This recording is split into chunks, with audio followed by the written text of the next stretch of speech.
kita juga, tapi orang tua kita yang terseret-seret, ya enggak. Orang tua kita nanti diminta pertanggungjawaban sama Allah. Nah, kenapa anaknya bisa terjerumus ke hal-hal maksiat seperti ini gitu kan? Kasihan gak sih kalian udah dibesarin, udah gedein, udah besarin, udah segede gini, udah disekolahin, tiba-tiba pas di akhirat kita malah nyedit ke neraka sama orang tua kita. Nauzubillah min dzalik, yang sampai kita seperti itu ya. Ya, terus gimana sih caranya kita bisa mendapatkan calon yang baik menurut agama kita, menurut Islam? Ya kalau menurut aku, kenapa kita enggak memperbaiki diri aja gitu? Enggak usah dicari. Lagi pula Allah itu udah menciptakan kita itu berpasang-pasangan, ya enggak sih? Allah itu sudah menciptakan manusia itu berpasang-pasangan, dan Allah juga sudah menciptakan manusia itu nanti akan bersama-sama lah intinya mah. Kan kalau sendirian ya nggak bisa sendirian lah, orang manusia itu butuh navigator, butuh petunjuk, butuh nanti bersama-sama. Kalau misalkan hidupnya nanti dalam pernikahan nggak ada yang bisa menjadi petunjuk, menjadi imam yang baik, gimana nanti? Apakah kita akan mendapatkan sakinah mawaddah warahmah? Enggak kan? Nah, sebetulnya kita akan bisa mendapatkan keluarga yang sakinah mawaddah warahmah itu kalau dua-duanya itu mereka satu visi satu misi. Yang satu, dia pengen banget di pernikahannya itu sebatas punya anak kayak raya, udah gitu anaknya sukses dunia, udah aja. Ada juga yang pengen misalkan udah nikah itu kita sama-sama menebar kebaikan, tapi yang satunya, yang ceweknya nggak mau, yang ceweknya pengen biasa-biasa aja lah, nggak usah gitu-gitu banget jadi orang gitu kan. Beda pendapat. Nah, itu kan harus sinkron ya, dua insan ini kan berbeda gitu. Gimana cara kita mensinkronkan? Ya kita harus tahu tujuan menikah itu untuk apa. Apakah tujuan menikah itu untuk hanya karena kita udah di umur 25, 26, 27, berarti kan umur ya.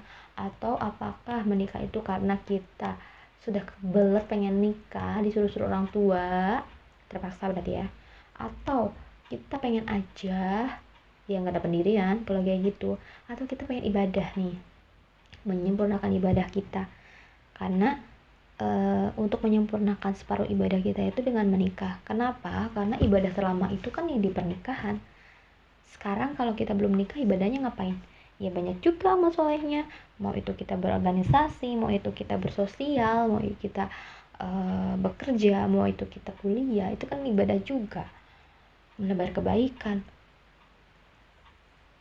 kayak gitu. Aduh ngantuk. Terus apalagi ya banyak hal lah gitu kan, karena ibadah itu kan 24 jam ya. Jadi seluruh aktivitas yang kita lakukan setiap hari itu harus bernilai ibadah di mata Allah gitu. Jangan sampai kita ngerjain A, B, C, D, E, F, G, H, I, J, K, L itu hanya untuk duniawi saja, tapi Allahnya nggak dibawa. Itu rugi deh, rugi banget buat kalian yang seperti itu. Karena apa ya, aku juga pernah ngalamin ya dulu waktu pas zaman aku kuliah.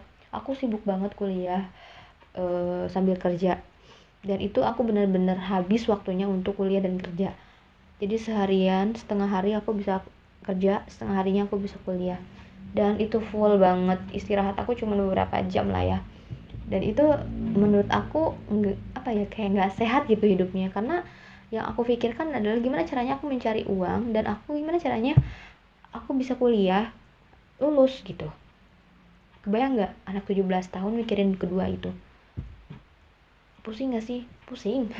Tapi alhamdulillah sih, dengan berjalannya waktu, Allah memberikan aku kayak aku lebih struggle aja ya dengan hidup aku yang memang mandiri dari dini. Mandiri dari dini, iya, karena kan aku emang udah jauh sama orang tua itu bukan hanya dari pas kuliah aja kan, SMP juga aku kan jauh sama orang tua, terus SMA juga aku pernah ngekos juga, terus udah itu kuliah, udah itu kerja, itu jauh dari orang tua. Sampai sekarang pun aku jauh dari orang tua, jauh banget. Dalam artian mungkin itu adalah itu adalah dimana waktu-waktu Allah membina aku, langsung dibina gitu, dibina langsung sama Allah. Karena aku tipe orang yang harus realistis gitu. Kalaupun memang aku harus berubahnya karena apa? Apakah karena yang baik atau emang karena siapa. Enggak, itu pengennya kalaupun aku harus berubahnya itu harus karena Allah gitu kan, bukan karena siapa-siapa kayak gitu.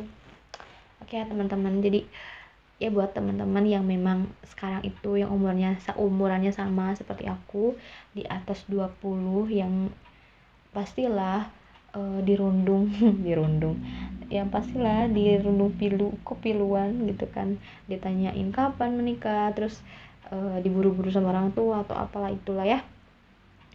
Menurut aku kalian sabar aja deh dan perbaiki diri, karena dengan kita sabar memperbaiki diri, insya Allah Allah pasti akan memberikan yang terbaik. Karena jodoh itu cerminan kita. Kalaupun kita itu pengen jodohnya yang terbaik, berarti kita harus mempersiapkan diri kita jadi yang lebih baik gitu. Kita pengen dapat pasangan yang baik, soleh, tapi kitanya nggak soleh, ya gimana caranya? Allah juga lihat ya gitu kan.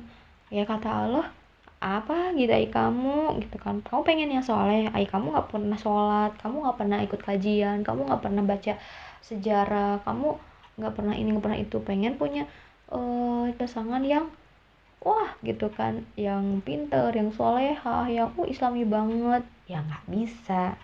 Kita harus ngimbangin. Kalaupun kita pengen punya calon yang seperti itu, kita harus ngimbangin dengan cara apa? Mempersiapkan, belajar, ya seperti itu. Kayak gitu ya buat teman-teman, jangan sampai kita gagal dalam pernikahan atau salah memilih pasangan.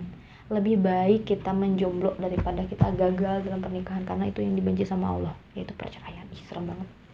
Itu mungkin buat teman-teman yang memang seumuran sama aku, yang lagi diambang pilu, kebimbangan, gimana sih ya. Mudah-mudahan kalian diberikan kesehatan sama Allah, supaya kalian bisa belajar lebih jauh lagi mengenai tentang percintaan, tentang keagamaan, dan tentang kehidupan.